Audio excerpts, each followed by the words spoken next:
It was nearly 11 o'clock at night. Inside the government housing complex for police officers in Jaipur, a black car quietly stopped in front of Inspector Anjali Verma's apartment. The man who stepped out of the car was Arvind Rathore, a senior officer in the department. He looked around for a few seconds, then quickly went inside. The door closed. Only a few minutes later, the cheerful laughter echoed from the room. Anjali poured 2 glasses of wine. Her face was filled with happiness. "Just a little more time," she whispered. Arvind smiled with hidden meaning. "Then you'll have the life you've always wanted." The two clinked their glasses. The way they looked at each other was nothing like ordinary colleagues. No one knew that. The woman wearing that honorable police uniform was hiding a terrible secret behind her husband's back.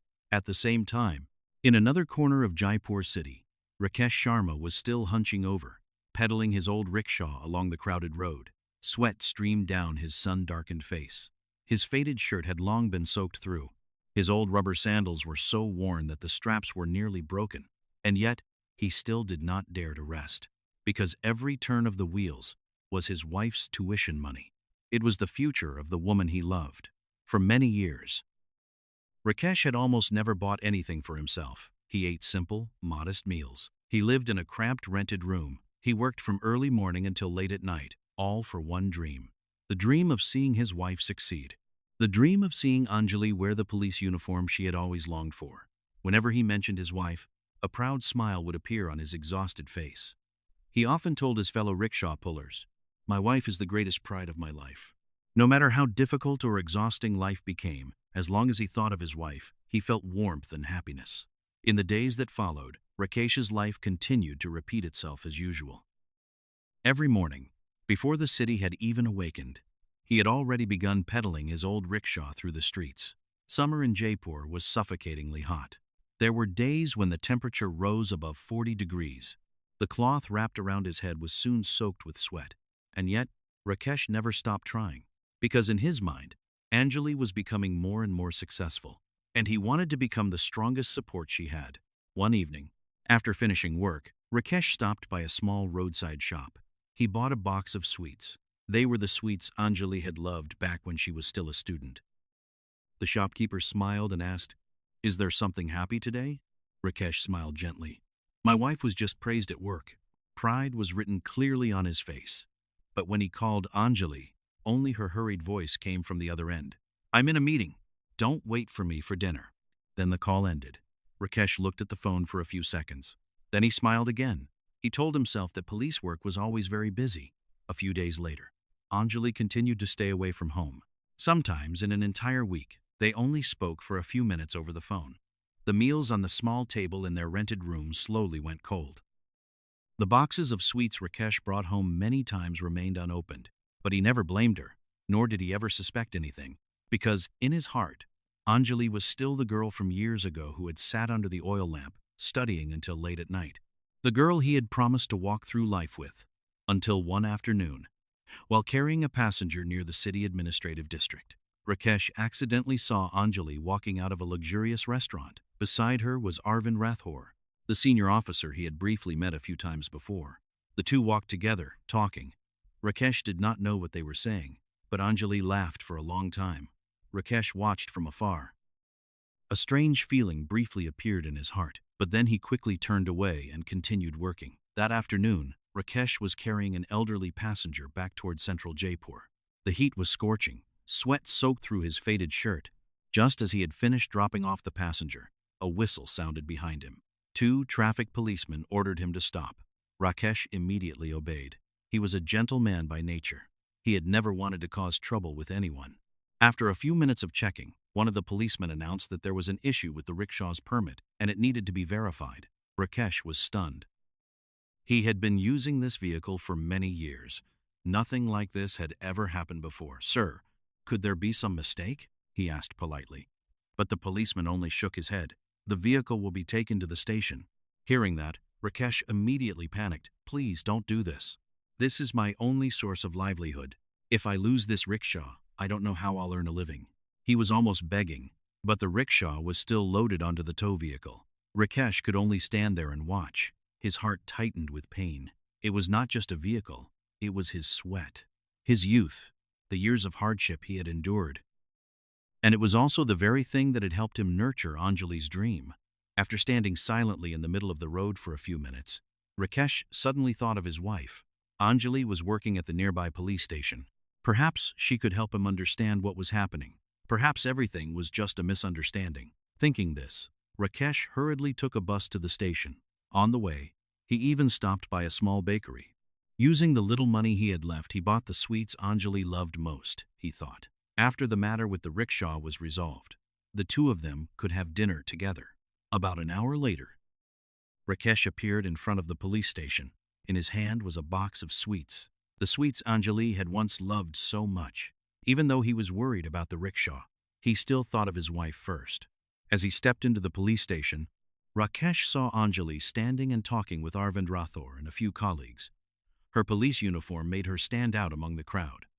Her face was full of confidence, radiance, and authority.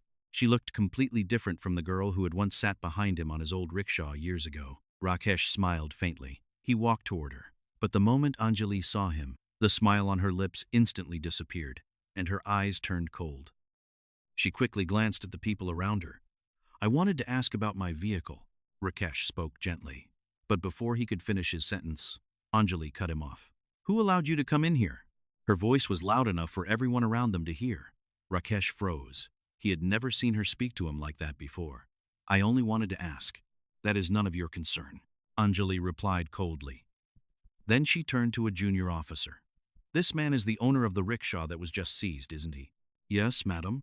Anjali nodded, then quietly whispered an order into the subordinate's ear. "Check all the documents. If there is any violation, handle it at the highest level." Anjali looked him up and down. Her eyes were filled with contempt. "The law does not care what you need. If everyone used hardship as an excuse, then what would be left of the law?" A few policemen standing nearby nodded slightly. None of them knew how much the man standing before them had once sacrificed for that woman. Rakesh tried to say more, but Anjali had already lost her patience. "Take him outside and complete the penalty report." Two policemen stepped forward. One of them handed him the fine notice. The number written on it left Rakesh completely stunned. It was an amount he would have to work for many months to earn. Another man grabbed Rakesh and threw him outside. "Please reconsider," Rakesh said softly. Anjali did not answer. She simply turned toward Arvind. The two of them continued walking toward the main building, as if Rakesh had never existed. The box of sweets in his hand fell to the ground. The sweets rolled across the concrete floor. He silently gathered the crushed pieces of the paper box and the sweets scattered on the ground. Then, when he accidentally turned his head back, in the distance, Anjali was smiling as she spoke with Arvind, a very familiar smile. But for a very long time, he had no longer seen that smile directed at him. For the first time, a question appeared in Rakesh's heart, not about the rickshaw, not about the fine, but about the woman he had spent his entire youth loving. Was she still the Anjali he once knew? Leaving the police station, Rakesh walked away like a shadow. He could no longer feel the heat of the sun, nor could he hear the noisy traffic on the streets. In his mind, only one image kept repeating again and again. Anjali coldly ordering his rickshaw to be confiscated. The rickshaw that had been with him for so many years. The thing that helped him earn every coin to support his family. The thing that helped him pay his wife's tuition fees. The thing that had gone with him through the hardest days of his life. When he returned home, Rakesh sat in silence for hours. Seeing her son in such pain, his elderly mother gently sat down beside him. After hearing the entire story, she shook her head softly. "My son, I don't believe Anjali has truly become that kind of person. Perhaps she has some hidden pain of her own. Don't rush to conclusions. We should find out the truth first." Listening to his mother. The next morning, the two of them went to the place where Anjali was living. When they saw the luxurious villa in front of them, both of them were stunned. Rakesh had always thought it was only temporary government housing provided by her department. But the security guard at the gate laughed. "Government housing? This is Madame Anjali's private villa. She bought it a long time ago. Everyone here knows that." Rakesh felt his head spinning. Bought it a long time ago?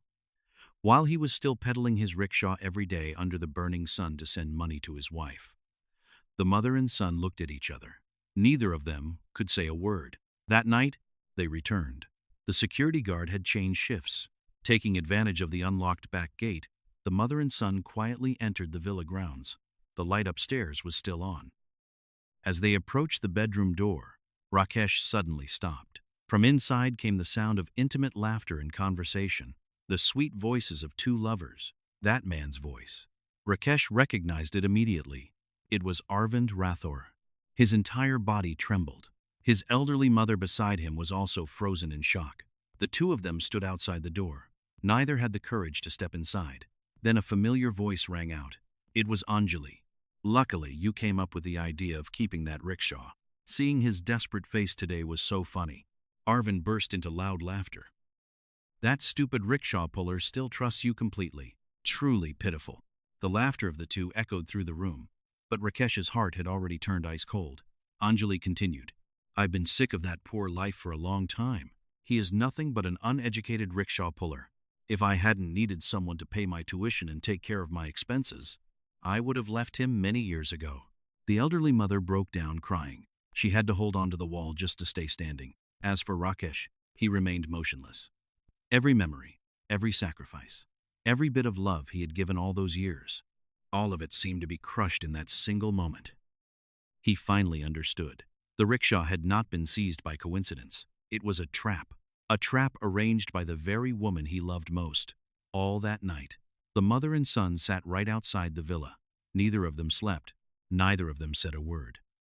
When dawn finally came, the bedroom door opened. Anjali and Arvind stepped outside. The moment Anjali saw Rakesh and his mother, she was startled for a second, but only a few seconds later, her face immediately became cold again. There was no regret, no shame at all. She took a stack of papers from her handbag, then threw them down in front of Rakesh. If you already know everything, then sign these and disappear from my life. The elderly mother trembled with anger, but Rakesh remained silent. He slowly stood up. He looked at the woman he had once loved more than himself. Then he looked at the man standing beside her. Slap! The sound of the slap rang out across the wide courtyard. Anjali stood frozen, holding her face.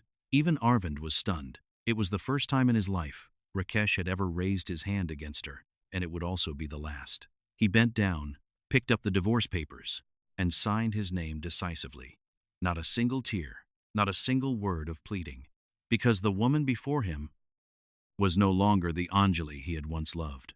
After that, Rakesh helped his mother stand up, then quietly left the villa, without turning back. Behind him, the gate slowly closed, closing a marriage built on sacrifice, and opening an entirely different path for his life. After the divorce, Rakesh lost almost everything. His spirit collapsed, and he no longer cared about eating or drinking. Every morning when he woke up, he felt as if his life no longer had any meaning. His mother looked at her son in that state, alive, yet as if already dead. Her heart ached terribly. For a long time, she quietly stayed by his side, helping him get through the pain. The elderly mother never allowed her son to completely fall apart. She always said, "You may lose money, you may lose property, but never lose yourself." Rakesh began to listen to his mother. He forced himself to smile, forced himself to eat, forced himself to keep living so that his mother would not worry. And little by little, from the depths of his suffering, he began to feel grateful, because at least his mother was still by his side. He was not alone. He would try to live better and take good care of his mother. One day, while cleaning the old house his father had left behind, Rakesh accidentally discovered a file of land documents covered in dust. At first, he did not pay much attention to it, but when he took the documents to be verified, he was completely stunned. The barren piece of land his father had bought more than 30 years ago was now located in the middle of Jaipur's newly developed area. Its value had increased thousands of times. In just a few months, Rakesh went from a man who had nothing to someone who owned a fortune he had never dared to dream of before. But what surprised everyone the most was not the money he gained. It was what he did afterward. Rakesh did not rush into pleasure. He did not buy luxury cars. He did not try to take revenge on Anjali. He began to study, studying during the day, studying at night. He learned the things that poverty had never given him the chance to access before. He wanted to prove one thing: a person's worth does not lie in where they come from. It lies in whether they dare to stand up after falling down. 2 years passed. Rakesh's persistence was finally rewarded. He successfully built a large transportation business. From a man who once peddled, rented rickshaws for a living, he became the owner of hundreds of transport vehicles. He created a charity fund to help poor people have food and shelter, and also created many job opportunities for people in the surrounding area.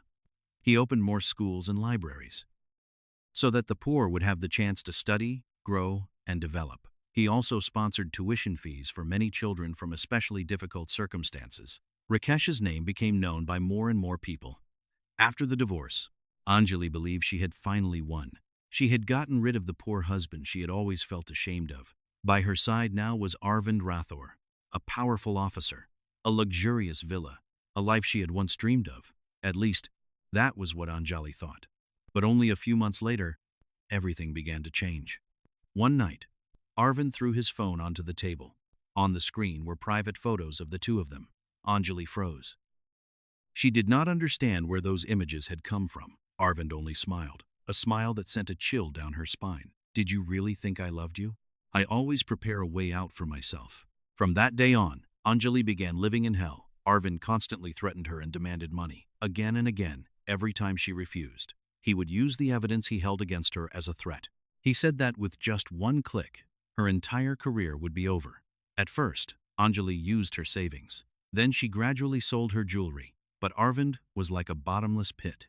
He became more and more greedy, more and more cruel. In order to get money for him, Anjali began accepting the envelopes she had once sworn she would never touch. Once, then twice, then dozens of times. Each time she took the money, she told herself it would be the last time. But she could not stop, because Arvind never allowed her to. In the months that followed, Anjali was almost no longer herself. She suffered from endless sleepless nights. She often woke up in panic in the middle of the night. Every phone call made her terrified. The woman who had once been arrogant and full of confidence had now become haggard, thin, worn out. Her eyes were always dark from countless sleepless nights, but the tragedy still did not stop. One day, Arvind's wife suddenly appeared. That woman had been secretly investigating her husband for months. She brought with her a pile of evidence: photographs, messages, documents, everything. Right in front of the villa gate, chaos broke out. The neighbors gathered to watch. Passers-by stopped and whispered. Reporters quickly appeared. The next morning, the story was all over the local newspapers. A female police inspector having an affair with her married superior. But that was only the beginning.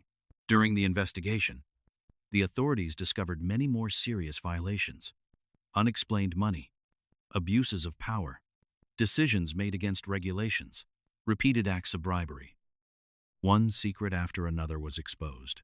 Anjali felt as if she had fallen into an abyss. She was suspended from duty, then dismissed from the force. She faced a 10-year prison sentence from the court. Her reputation collapsed. Her family disowned her. Her friends stayed away. Those who had once admired her now looked at her only with contempt. As for Arvind, the man she had traded everything to choose, he disappeared as soon as the investigation began. He left Anjali alone to face all the consequences. Many months later, Anjali accidentally saw Rakesh on television. The man she had once called uneducated had now become a successful businessman. He was standing on stage receiving an award. Beside him was his elderly mother, smiling with pride. Anjali burst into tears. For the first time in many years, she understood what she had lost. The man who had once loved her with his entire life. The man who had sacrificed his youth to help her succeed. But by then, everything was already too late. Some mistakes can be corrected, but there are also mistakes that must be paid for with the rest of one's life. 2 years later, Rakesh still regularly took part in charity programs to help the poor.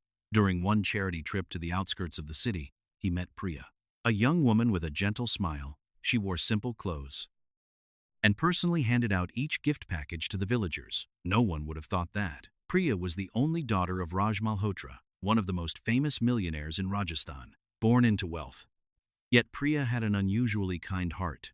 She had heard a great deal about Rakesh, but she never expected to meet him by chance during a charity event.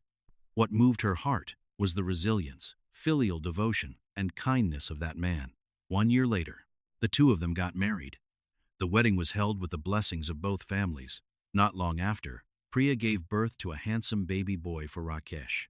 Their home was always filled with laughter. Rakesh's elderly mother, who had once suffered so much, now held her grandson in her arms every day, her face glowing with happiness. At last, after all the pain of the past, Rakesh had finally found the home he truly deserved. Meanwhile, on the other side of the city, Anjali's life was the complete opposite. After being sentenced to prison for a series of crimes involving corruption, bribery, and abuse of power, she had to live behind cold iron bars. No more villa, no more luxury cars, no more praise, no more Arvind, the man she had once chosen at the cost of everything. There were only gray walls, heavy iron doors, and endless loneliness. Every day, Anjali sat silently in the corner of her prison cell, staring at the wall in front of her. Old memories kept coming back. She remembered the mornings when Rakesh woke before dawn to go to work. She remembered the nights when he returned home with his clothes soaked in sweat. She remembered the times he skipped meals just to save money for her education. She remembered the man who had loved her with everything he had. Many nights, Anjali broke down crying in despair. Only now did she understand. What she had lost was not merely a husband. It was the most important person in her life. Someone who had loved her and been willing to sacrifice for her unconditionally. One day, Anjali asked for paper and a pen. She sat for many hours writing a letter. A long letter filled with apologies, with regret, with tears, and with all the things she should have said many years ago. At the end of the letter, Anjali wrote only one sentence. "I do not expect you to come back. I only hope you can forgive me." A few weeks later, the letter was delivered to Rakesh's home. That day, Rakesh had just returned from work. Priya was standing at the gate, holding their son while waiting for him. When the little boy saw his father, he happily stretched out his arms and ran toward him. The postman walked over and handed Rakesh an envelope. He looked at the familiar handwriting on it. For just a moment, Rakesh knew exactly who had sent it. He stood still for a few seconds. Then, he looked at Priya, at his son laughing in his mother's arms, at his elderly mother sitting on the front porch. That was his family now. That was his life now. Rakesh did not open the letter, nor did he read a single line. He gently walked over to the trash bin beside the gate, then dropped the letter inside. No anger, no hatred, and no pain left. Because the woman who had written that letter had belonged to the past a very long time ago. Rakesh turned around, smiled, and lifted his son high into the air. The child's laughter rang throughout the yard, and far away, inside a cold prison cell, Anjali was still sitting with her back against the gray wall, waiting for a reply that would never come. Sometimes, the most painful punishment is not prison. It is having to live the rest of one's life with the regret of losing the person who loved them the most. As for Arvind Rathore, the man who had once stood at the peak of power, the man who had once been respected by his subordinates, the man who had once made Anjali believe he was her ticket into a life of luxury. After the scandal was exposed, Arvind mysteriously disappeared. No one knew where he had gone. No one knew whether he was still alive or already dead. Rumors began spreading everywhere. Some said he had fled to another state. Some said he was hunted down by the very people who had once bribed him, seeking revenge. Some claimed they had seen him wandering the streets in torn clothes, looking like a beggar. Others said he had been beaten so badly that he lost his mind, spending his days muttering to himself outside the train station. There were even rumors that he had died long ago in some unknown place.